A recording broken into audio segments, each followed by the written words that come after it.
घर ससुराल में फुटपाथ पर सुहाग रात। गांव की कच्ची सड़कों पर धूल उड़ाती बस रुकी और उसमें से आर्यन उतरा।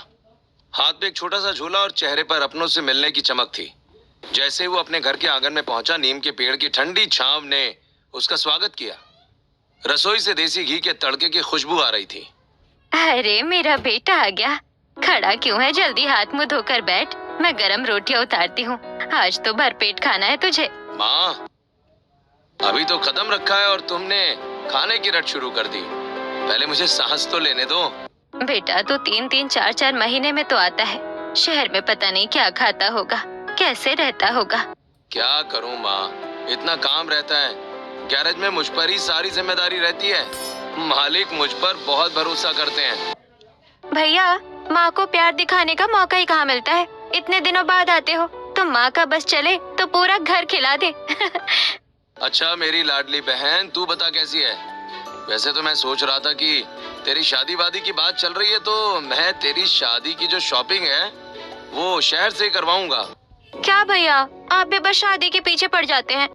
वैसे बेटा, मैंने सरपंच से बात कर रखी है। उनका बेटा शहर में पढ़ाई कर रहा है, कुछ दिनों बाद वो वापस आ जाएगा। अच्छा, सरपंच जी का बेटा? वो तो काफी पढ़ा लिखा है। क्या वो हमारे घर में रिश्ता करने को तैयार हैं? हाँ, उन्होंने जुबान दी है। जैसे ही लड़का आएगा तेरी बहन की शादी उससे तय कर देंगे। ये तो बहुत अच्छी खबर है पिताजी। सपना की फिक्र थोड़ी अब कम हुई। वे लोग बात कर ही रहे। कटिंग की दुकान पर जाकर बस छोटा कर दो बोलना बंद करो। क्या तुम्हें पता है कि तुम्हारा हेयर स्टाइल तुम्हारी पूरी शक्ल बिगाड़ रहा है? तुम्हारे फेस का शेप डिसाइड करता है तुम्हारे बाल कैसे होने चाहिए। एक गलत कटिंग तुम्हें थोड़ी अब कम हुई। वे लोग बात कर ही रहे थे कि तभी माधवी खाना लगाती है।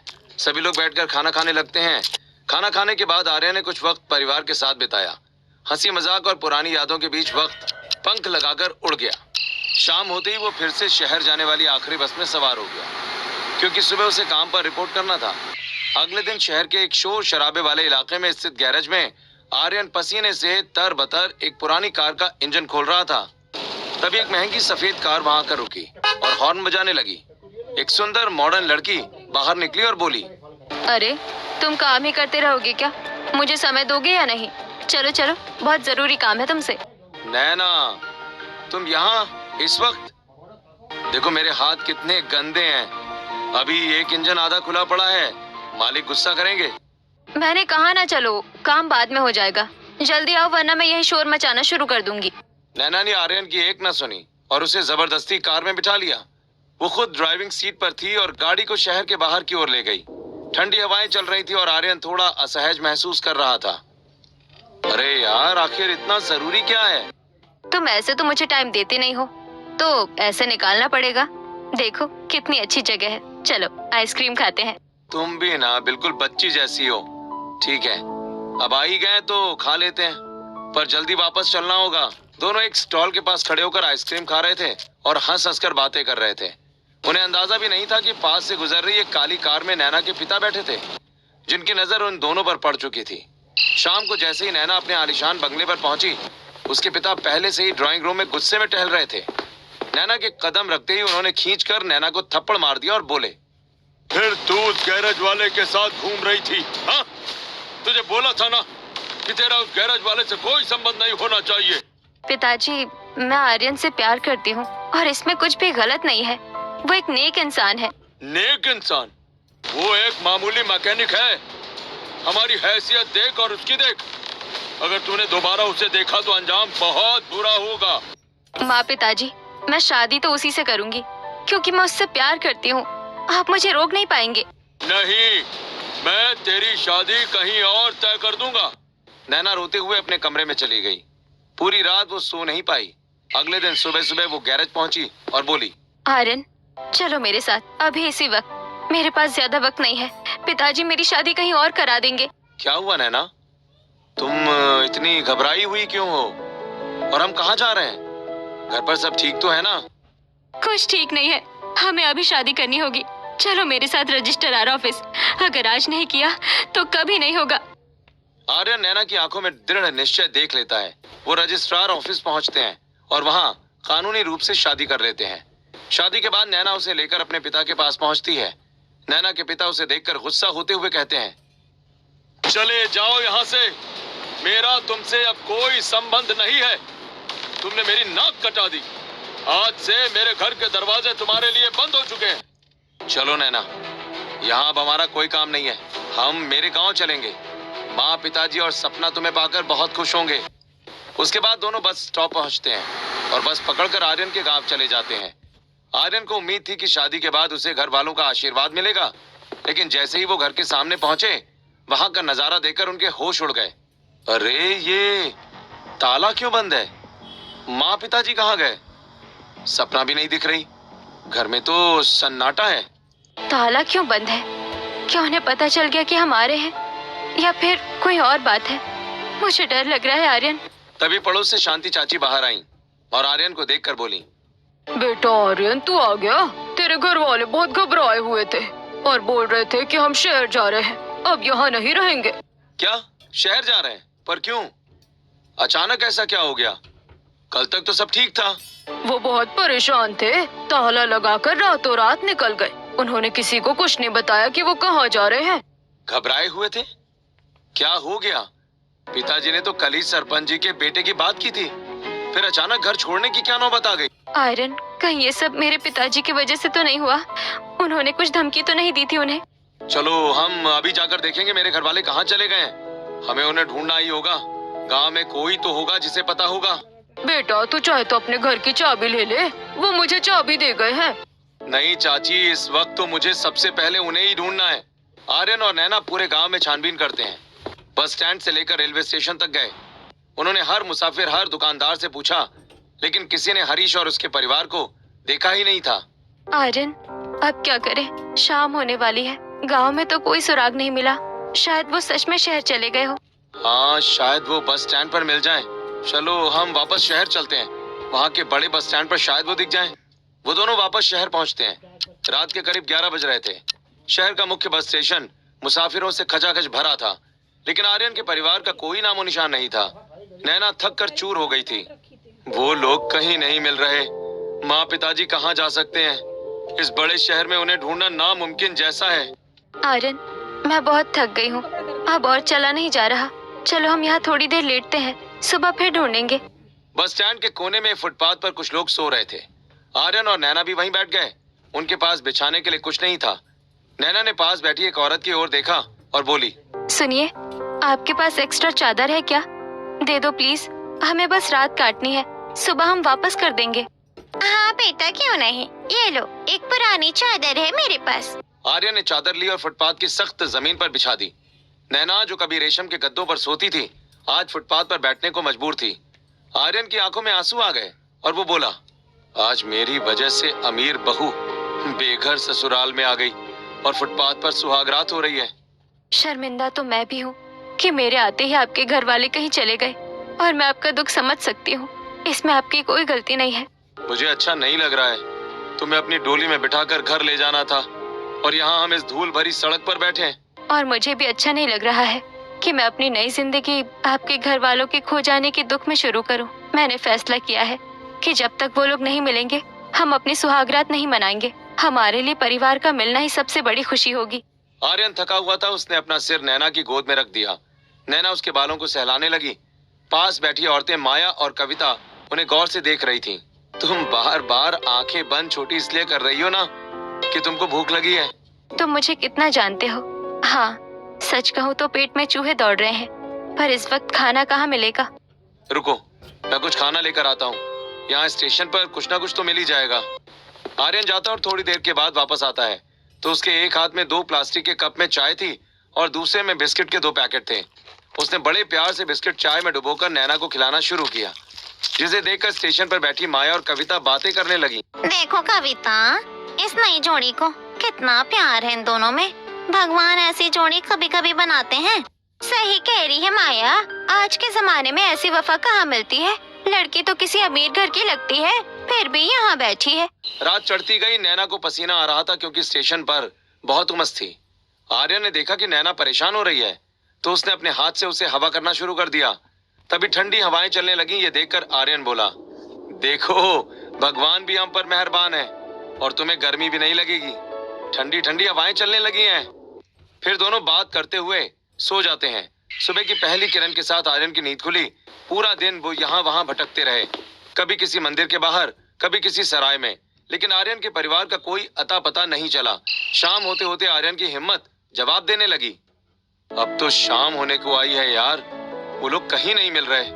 बहुत भूख भी लग गई है और हम ऐसे सड़कों पर आखिर कब तक भटकते रहेंगे।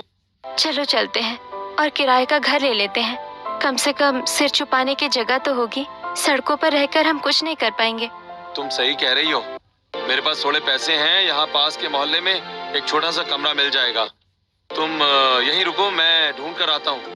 आर्यन ने एक तंग गली में एक छोटा सा कमरा किराए पर ले लिया। कमरा बहुत छोटा था लेकिन साफ था। वो नैना को लेकर वहां पहुंचा। नैना ने कमरे को देखा और मुस्कुरा दी।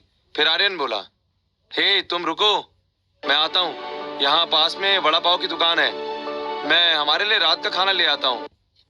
आर्यन जाता है और वड़ा पाव लेकर आया। दोनों ने फर्श पर बैठकर खाना खाया।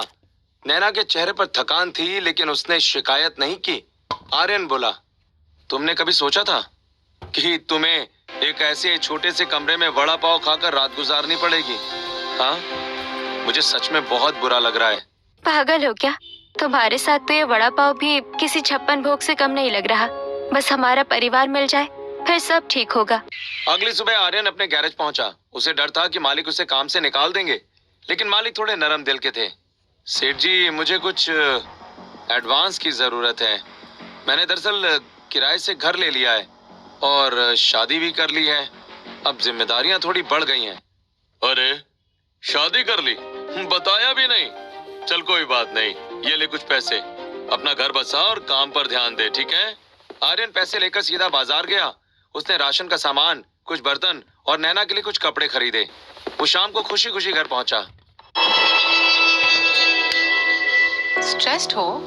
स्ट्रेस्ड? और मैं तुम्हारे स्ट्रेस का सोल्यूशन स्ट्रेस लिए कौन कुछ लेता है? मैं लेती हूँ। स्ट्रेस को अनदेखा ना करें। स्ट्रेस से हो सकती है सीरियस हेल्थ प्रॉब्लम्स। लीजिए रोज हिमालय अश्वगंधा, जो स्ट्रेस को कम करने में मदद करे और हेल्थ रखे fit. I trust Himalaya Botanic. इसमें है certified organic ingredients, organic care for delicate skin. घर पहुंचा। नैना देखो, मैं क्या क्या लाया हूँ। अब हम यहाँ अपना छोटा सा संसार बसाएंगे और हाँ, कल से हम फिर माँ पिताजी को ढूंढेंगे। आर्यन, तुम मेरा कितना ध्यान रखते हो, इसके लिए शुक्रिया। अब हम मिलकर तुम्हारे परिवार को भी जरूर ढूंढ लेंगे। ये सुनकर आर्यन ने नैना को अपनी गोद में उठा लिया और अपने कमरे में गोल गोल घुमाने लगा। नैना खिलखिलाकर हंसने लगी। आर्यन और नैना की गृहस्थी छोटे से कमरे में शुरू हो गई थी, लेकिन आर्यन की आंखों में अपने परिवार को खोने का गम साफ झलकता था। हर सुबह वो काम पर जाने से पहले शहर की गलियों में भटकता और शाम को मायूस होकर लौटता और कहता, नैना, आज भी माँ पिताजी का कोई सुराग नहीं मिला यार।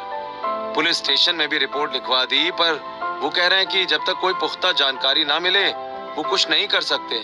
आर्यन, मुझे पक्का यकीन है कि सबके पीछे मेरे पिताजी का ही हाथ है। नैना गुस्से में अपने पिता के बंगले पर पहुंची। उसके पिता उसे देखकर अपनी कुर्सी से खड़े हो गए और नैना बोली, पिताजी, मुझे पता है कि आर्यन के परिवार को आपने ही गायब करवाया है। आप कैसे बाप हैं? अपनी बेटी की खुशियां छीनने के लिए आप किसी भी हद तक जा सकते हैं। मुझसे बकवास मत करो। न मेरा तुमसे कोई संबंध है, न तुम्हारे घर वालों से। तुम उस नीच मैकेनिक के साथ में भाग गई। अब यहाँ किस हक से आई हो तुम? मुझे मालूम है, आज नहीं तो कल हम उन्हें ढूंढ निकालेंगे, लेकिन मैं आपको कभी माफ नहीं करूंगी। ऐसा कहकर नैना वापस घर आ गई। उसने आर्यन को सब बताया, पर आर्यन ने उसे समझाया कि लड़ाई झगड़े से कुछ हासिल नहीं होगा। दिन बीतने लगे। एक तरफ जहां आर्यन के परिवार का कुछ पता नहीं चल रहा था, तो वहीं दूसरी तरफ अब नैना को घर में अकेले रहना भारी लगने लगा था। वो आर्यन से कहती है, आर्यन, मैं घर में दिन भर बोर होती हूँ।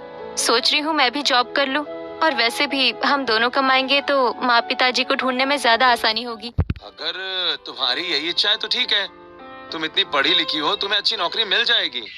नैना ने अगले दिन से इंटरव्यू देना शुरू किया। वो कई सारे ऑफिसेज में गई और आखिरकार उसे एक अच्छी कंपनी में रिसेप्शनिस्ट की नौकरी मिल गई।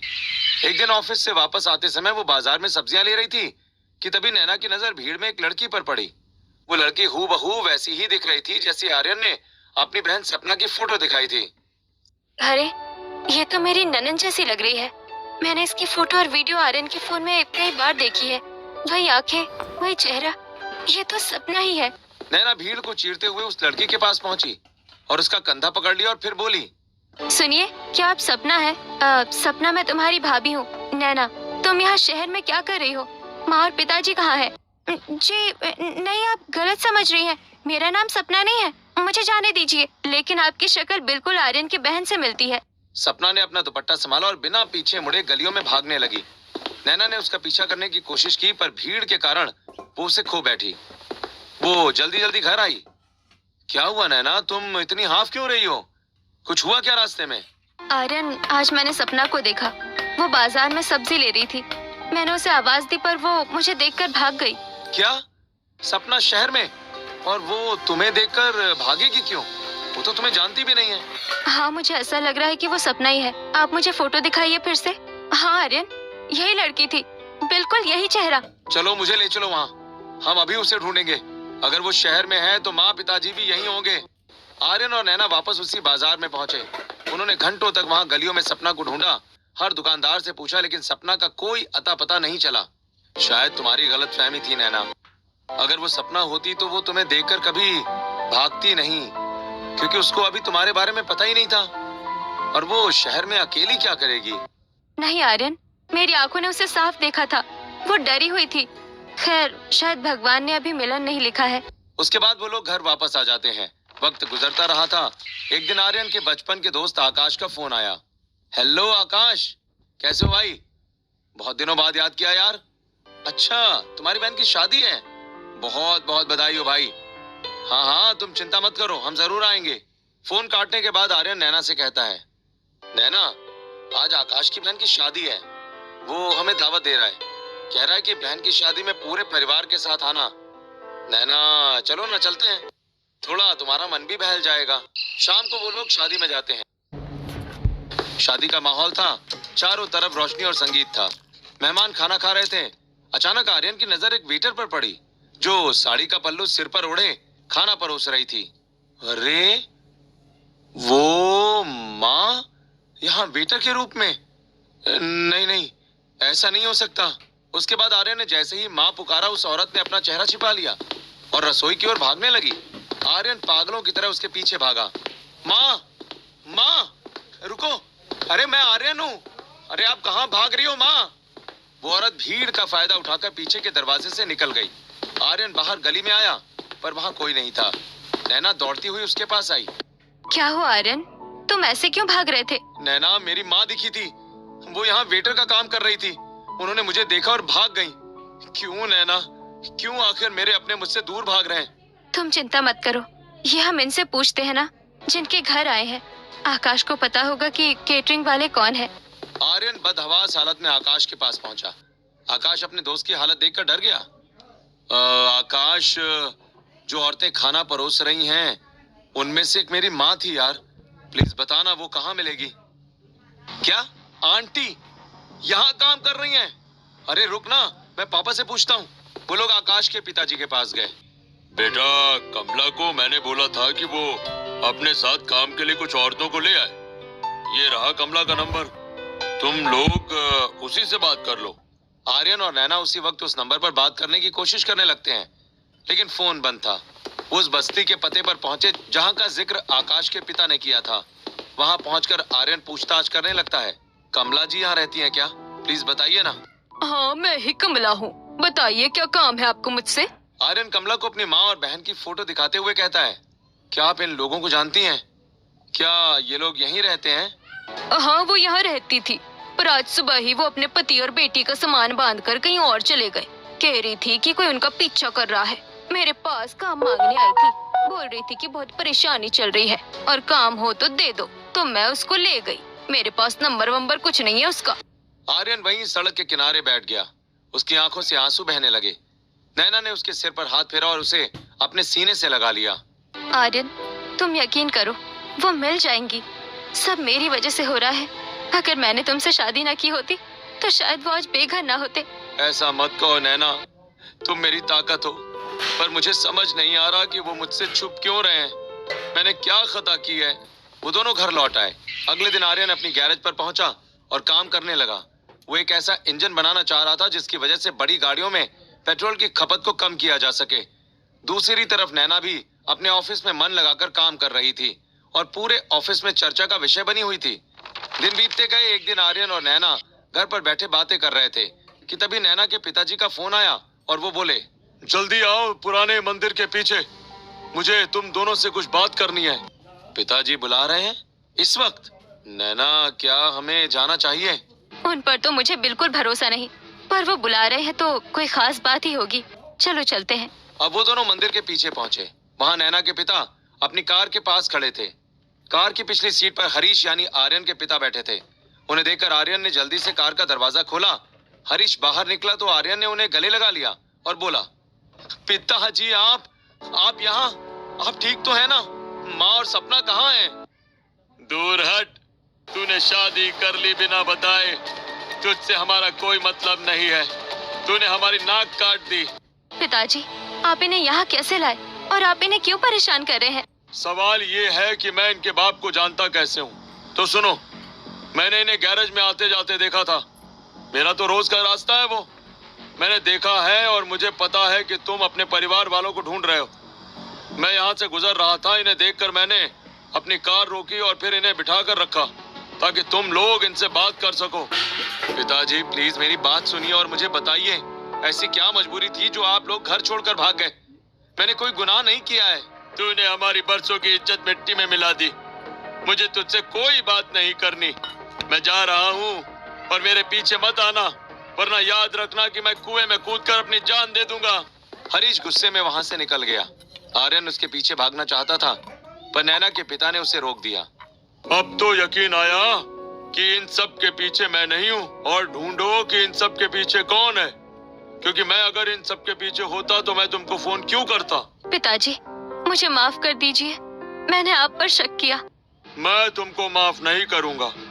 तुमने मेरी इज्जत उछाल दी। अब तुम अपने इस मैकेनिक के साथ सड़कों पर ही धक्के खाओ।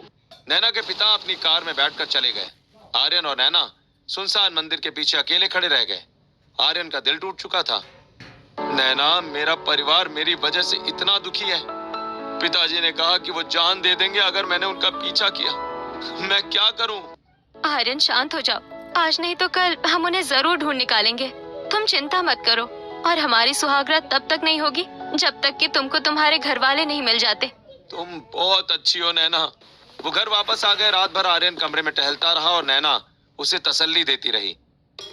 फुल टाइम एमबीए किया है, फुल टाइम मेहनत भी। फुल टाइम जॉब के साथ एमबीए किया एमिटी ऑनलाइन से। ऑनलाइन एमबीए के साथ प्रैक्टिकल एक्सपीरियंस भी। That's impressive. You are hired. Amity online, India's number 1 choice for online degrees.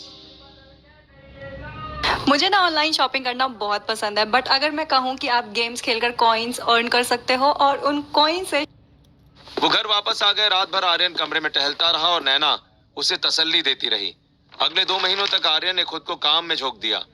वो दिन रात गैरेज में नई तकनीक पर काम करने लगा। वो एक ऐसा इंजन बनाना चाहता था जो बहुत कम ईंधन में चले। एक शाम वो घर आया। उसके चेहरे पर एक अलग ही चमक थी। नैना, हे नैना, कहाँ हो तुम यार? जल्दी बाहर आओ। क्या हुआ आर्यन, तुम इतने खुश क्यों हो? आज कुछ खास हुआ है क्या? अरे तुम्हें पता भी है, मैं बहुत दिनों से कोशिश कर रहा हूँ कि एक ऐसा इंजन बनाऊं जिसमें कम पेट्रोल में गाड़ी चले, और आज मैंने वो बना लिया नैना। मालिक ने उसे बहुत महंगे दामों में खरीद लिया है। ये देखो, ये मेरा चेक है। अब तो हम अमीर बन गए नैना। अरे, ये तो डबल खुशखबरी है। तुम्हें पता है कि मेरा भी प्रमोशन हो गया है और मेरी जॉब बहुत अच्छी पोस्ट पर हो गई है, और मुझे भी एडवांस में पेमेंट मिली है। सच में? आज का दिन हमारे लिए कितना शुभ है नैना। हम अब एक बड़ा सा घर ले सकते हैं, सारी खुशियां खरीद सकते हैं। तभी अचानक आर्यन की हंसी गायब हो गई। उसकी आंखें नम हो गईं और वो सोफे पर बैठ गया। काश मेरे माँ बाप और बहन साथ में होते तो आज की ये खुशियां मिलकर सेलिब्रेट करते। पता नहीं वो किस हाल में होंगे और कहाँ होंगे। आर्यन, उदास मत हो। हमारी मेहनत का फल मिल रहा है तो भगवान उन्हें भी हमसे जरूर मिलाएंगे। मुझे मेरे घर वालों की बहुत याद आ रही है और मुझे घबराहट हो रही है नैना। ऐसा लग रहा है जैसे कुछ होने वाला है। हाँ, मैं समझ सकती हूँ। चलो ना, कुछ दिनों के लिए गांव चलते हैं। हो सकता है कि उन्हें पता चले कि हम गांव में हैं, तो वो हमसे मिलने आए। कम से कम आपको सुकून तो मिलेगा आपके पुराने घर में जाकर। तुम सही कह रही हो, कल ही चलते हैं। अगले दिन आर्यन और नैना ने अपना सामान बांधा और गांव की ओर चल दिए। जैसे ही वो गांव पहुंचे, आर्यन सीधे शांति चाची के घर गया। शांति चाची, हम वापस आ गए। क्या माँ पिताजी का कोई संदेश आया? क्या किसी ने उन्हें यहाँ देखा? नहीं बेटा, वो तो तब के गए, फिर कभी लौट कर नहीं आए। पूरे गांव में उनके बारे में कोई खबर नहीं है। बेटा, चाबी मेरे पास ही है, ये ले, घर खोल और उसे फिर से रोशन कर, शायद तेरी किस्मत भी खुल जाए। आर्यन ने चाबी ली और अपने कांपते हाथों से ताला खोला। घर के अंदर आकर वो हर कोने को बड़ी हसरत से देख रहा था। देखो नैना, यहाँ पर हम बैठकर खाना खाते थे। माँ वहाँ रसोई में खाना पकाती थी। सपना और मैं यहाँ हंस हंस कर बातें करते थे। बहुत अच्छे दिन थे नैना वो। पता नहीं क्यों मेरा परिवार मुझे छोड़कर चला गया।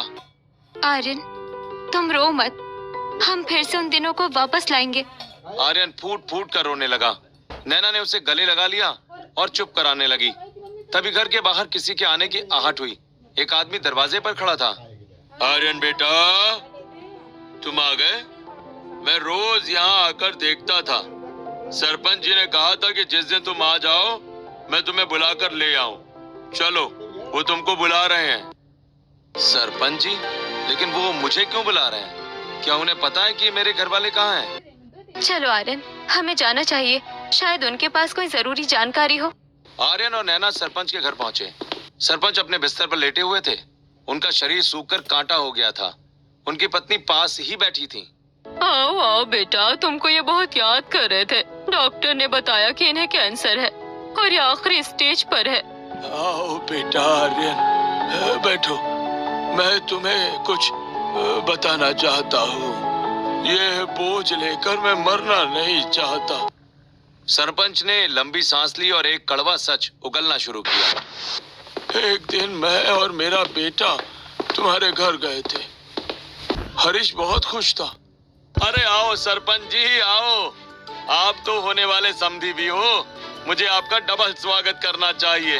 वो तो सब ठीक है हरीश, लेकिन मुझे मेरे आदमियों ने बताया कि तुम्हारे बेटे ने शहर के एक बहुत बड़े अमीर आदमी की बेटी से जबरदस्ती से शादी कर ली है। वो इतना अमीर है कि हमारे सारे गांव को एक ही बार में खरीद सकता है। और मैंने तो ये भी सुना है कि वो बहुत खतरनाक है। उसके गुंडे हम गांव वालों को नुकसान पहुंचा सकते हैं। क्या ये आप क्या कह रहे हैं सरपंच जी?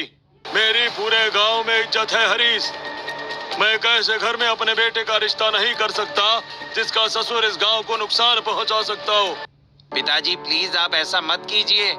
मैं सपना से बहुत प्यार करता हूँ। मैं उसे किसी भी कीमत पर अपनाने के लिए तैयार हूँ। हाँ सरपंच जी, ऐसा मत कहिए। इसमें सपना की क्या गलती है? और शायद आपको पता नहीं कि बच्चों से गलती हो गई है और सपना प्रेग्नेंट है। मुझे पता है, मेरे बेटे ने मुझे सब कुछ बता दिया है। एक ही शर्त है, अगर तुम लोग आर्यन से कोई संबंध नहीं रखोगे और 6 महीने के लिए गायब हो जाओगे, तभी ये शादी मैं करूंगा, वरना सपना कुंवारी बैठी रहेगी। माँ, पिताजी, मेरी वजह से भैया को मत छोड़िए। मेरी गलती की सजा उन्हें मत दीजिए। वो हमारे बिना नहीं रह पाएंगे। सरपंच जी, मेरी बेटी की इज्जत का सवाल है। हम वादा करते हैं, हम आर्यन से रिश्ता तोड़ देंगे। औलाद है, माफी मांगेगा तो दिल पिघल जाएगा। इसलिए हमें ये गांव छोड़ना होगा। 6 महीने तक हम गुमनामी में रहेंगे, लेकिन आप ये रिश्ता मत तोड़िए, वरना हम कहीं मुंह दिखाने के लायक भी नहीं रहेंगे। कैशिफाई पे मिलेगा पुराने फोन के बदले cash. Download the app now, क्योंकि बेचोगे नहीं तो फेंकोगे।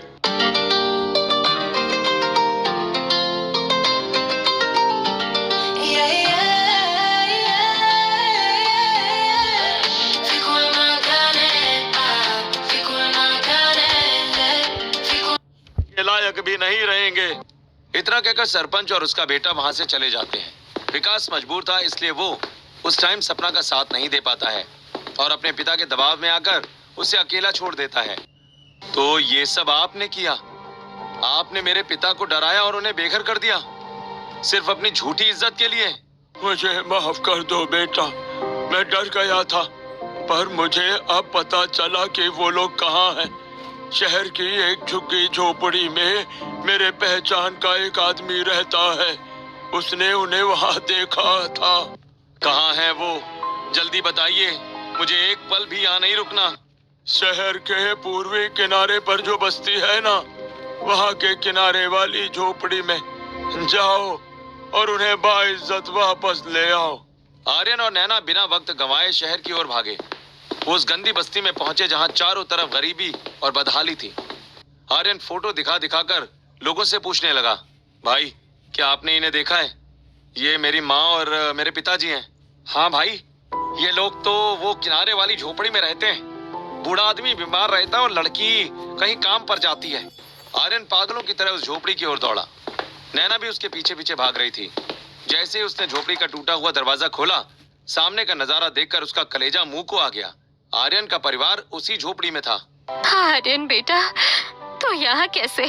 माँ, आप इस हाल में, मैंने आपको कहाँ कहाँ नहीं ढूंढा। आपने मुझे बताया क्यों नहीं? बेटा चुप हो जा, मैं समझ सकती हूँ, लेकिन तेरे पिताजी ने कहा था कि ऐसा करना जरूरी है। वो सपना की शादी को लेकर बहुत डरे हुए थे। क्यों आए हो तुम लोग? निकलो यहाँ से। मैंने कहा था ना कि हमारे पीछे मत आना। पिताजी, अब सब सच सामने आ गया है। सरपंच जी ने सब बता दिया। वो बीमार हैं और उन्होंने अपनी गलती मान ली है। भैया, भाभी, आप आ गए। पिताजी प्लीज चुप हो जाइए, अब और दुखी मत करिए इन्हें। पिताजी, आप मेरी बात सुन लीजिए। मेरे पिताजी ने कुछ नहीं किया। वो ऊपर से सख्त जरूर है, पर अंदर से नरम दिल के हैं। वो मुझे बहुत प्यार करते हैं। वो गांव वालों को कोई नुकसान नहीं पहुंचाएंगे।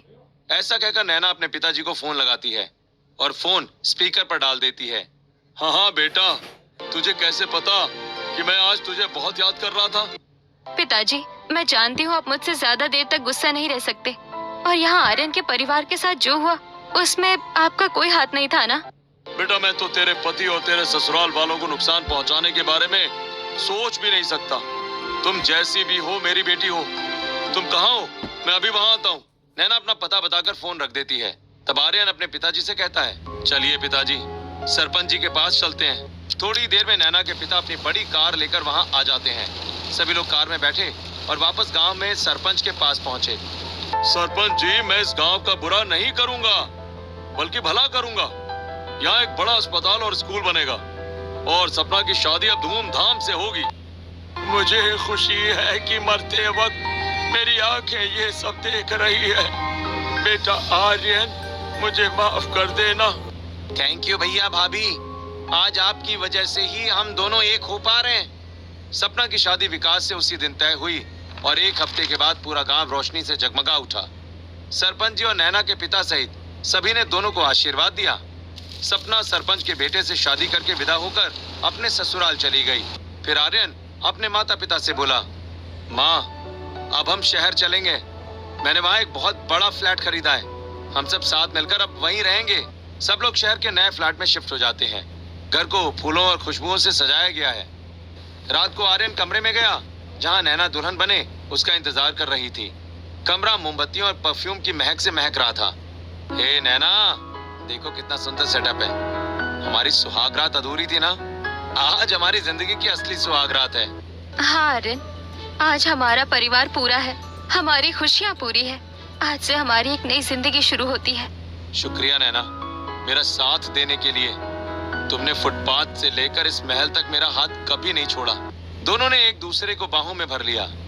खिड़की से चांद की रोशनी उन्हें आशीर्वाद दे रही थी। अमीर बहू और बेघर ससुराल की ये कहानी अब एक मुकम्मल और सुखी परिवार की दास्तान बन चुकी थी।